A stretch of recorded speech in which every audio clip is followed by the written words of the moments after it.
말씀 요한복음 19장 28절, 29절, 30절 제목 돌아가시니라 제목으로 말씀 나누겠습니다.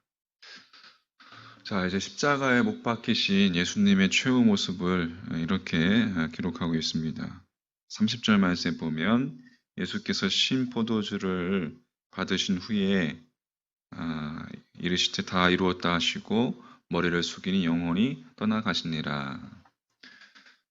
지금 이제 시간으로 오전 9시경, 그러니까 십자가에 못 박히셨던 예수님께서는 그로 인해 그로부터 6시간이 경과한 후에 오후 3시쯤 되어 마침내 십자가 위에서 고개를 떨구셨습니다. 운명하신 것이죠. 30절에서 영혼이 떠나가시니라. 옛날 성경은 영혼이 돌아가시니라 라고 이렇게 표현하고 있습니다. 예수님의 운명을 돌아가셨다라는 이 동사로 표현한 것은 우리들의 일상적인 표현과 동일합니다. 우리가 쓰는 용어와 예수님께 사용된 이 용어 사이에 아무런 차이가 없어 보입니다. 하지만 본질적으로 이것은 전혀 다른 의미를 가지고 있어요. 우리가 사람을 가리켜 돌아갔다라고 말할 때 그것은 언제나 수동적인 의미로 사용됩니다. 돌아갈 의사가 전혀 없음에도 불구하고 자신의 의지와 상관없이 죽음은 다가온다는 뜻이죠. 하지만 예수님의 최후를 묘사하고 있는 동사는 능동적 또 자발적 행동을 나타내는 단어입니다. 이미 주님은 당신의 생명을 스스로 내어 놓으시고 자발적으로 포기하셨던 것이죠. 여러분 도대체 무엇 때문에 그 귀한 생명을 포기하셨습니까? 그건 두말할 것도 없이 죄인 된 우리를 살리려 하시기 위함이었습니다. 할렐루야. 죄의 값은 오직 사망일 뿐입니다. 그것이 하나님의 법칙이에요. 그래서 우리의 죄값을 대신 치러 주심으로 우리에게 참 생명을 주시기 위하여서 당신의 귀한 생명을 아낌없이 내어 놓으신 것이죠. 그래서 예수님께서는 겟세마네 동산에서 체포될 당시 놀란 베드로가 그 예수님을 보호하기 위해서 칼을 빼앗아가지고 그 말구라는 사람의 귀를 쳤을 때 예수님께서는 그 귀를 고쳐주시면서 베드로에게 말씀하셨죠. 마태복음 26장에 보면 너는 내가 내 아버지께 구하여 지금 12군단 더 되는 천사를 보내시게 할 수 없는 줄 아느냐. 당신의 생명을 지킬 수 있는, 얼마든지 지킬 수 있는 힘이 있었지만 그러나 인간을 구원하기 위해서 이미 당신의 생명을 내어 주셨다는 의미였습니다. 위대한 십자가 구원의 사건은 그렇게 예수님의 능동적인 자기 버림, 또 능동적인 자기 버림에서만 가능할 수 있었던 것이죠. 이것을 우리가 깨닫는다면 우리가 두 가지의 진리를 마음속에 새길 수 있습니다. 첫 번째는 자기를 자발적으로 버릴 때에만, 자기를 능동적으로 포기할 때만 그곳에서 생명의 역사가 다시금 일어난다는 거예요. 가을이 되어서 수확을 하기 위해서는 여름이 자기를 버려주었기 때문에, 그리고 가을은 가을대로 또 가을이기를 포기해 주었기 때문에 비로소 온 자연은 이제 한겨울의 쉼을 또 누리게 되는 것이죠.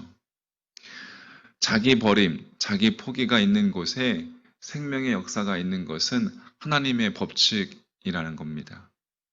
아담 이후로 모든 인간은 본질적인 죄인으로 태어났습니다. 본질적인 죄인이 죄인된 자기 자신을 버리지 않고 죄인된 자신을 포기하지 않으려 할 때에 그곳에 생명의 역사가 가능할 수가 없는 것이죠. 자기를 포기하지 못한다는 것은 자기의 욕심, 여전히 자기의 욕망, 그 죄의 노예로 갇혀 있다는 것을 의미하는 것입니다. 죄와 인간의 욕망, 욕심이란 인간을 해치는 무서운 독약인 것이죠. 그래서 주님께서는 이렇게 말씀하셨습니다. 누구든지 자기 목숨을 구원하고자 하면 잃을 것이요.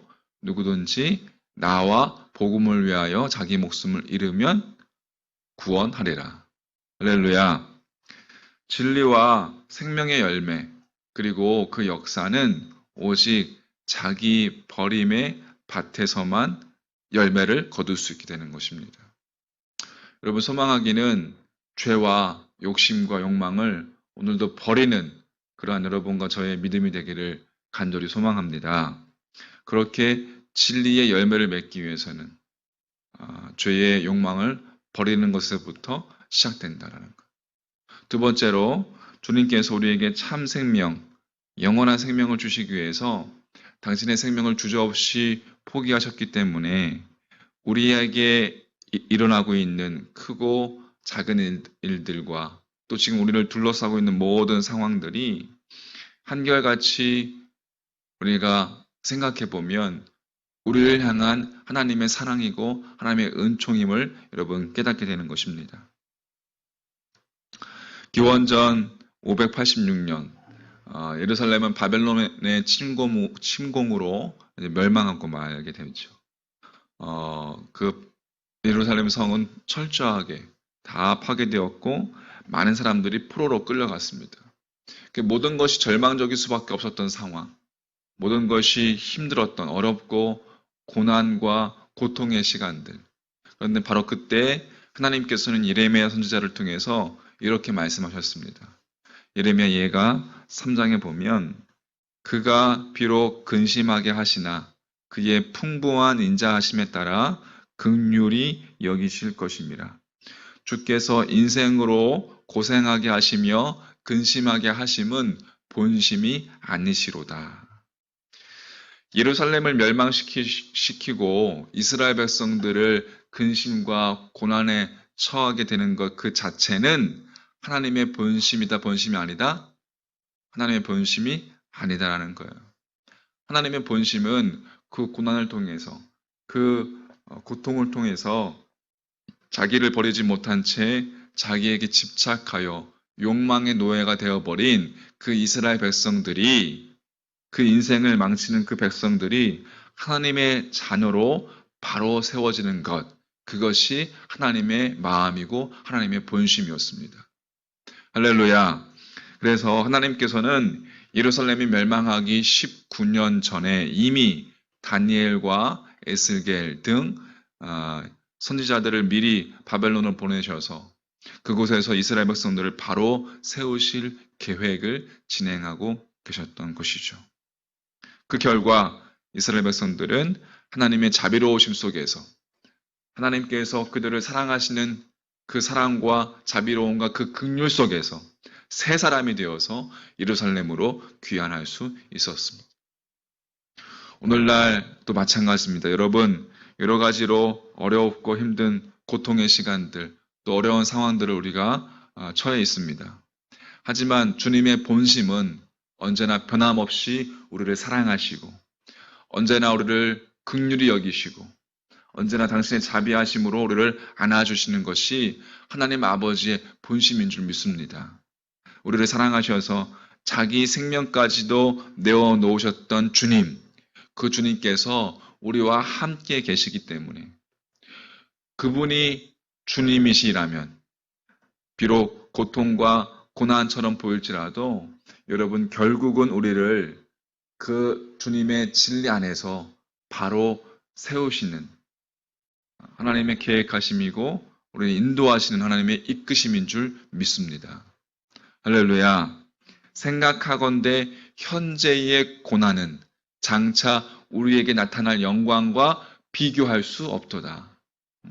우리가 알거니와 하나님을 사랑하는 자, 곧 그의 뜻대로 부르심을 받은 자들에게는 모든 것이 합력하여 선을 이루느니라.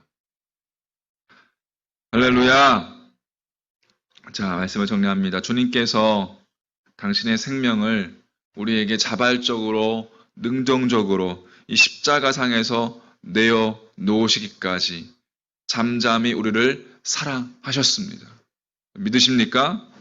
우리를 위해서 죽기까지 하신 그분의 사랑, 주님께서 지금도 우리와 함께 하시고 우리를 책임져 주시고 우리를 이끄시고 인도하실 줄 믿습니다. 큰 고난과 어려움 속에서도 여러분 주님을 본받아 나 자신을 온전히 주님 앞에 내어드리시고 내 안에 있는 죄와 욕망과 욕심을 오늘도 십자가 앞에 못 박는 그런 하루가 되시기를 간절히 소망합니다.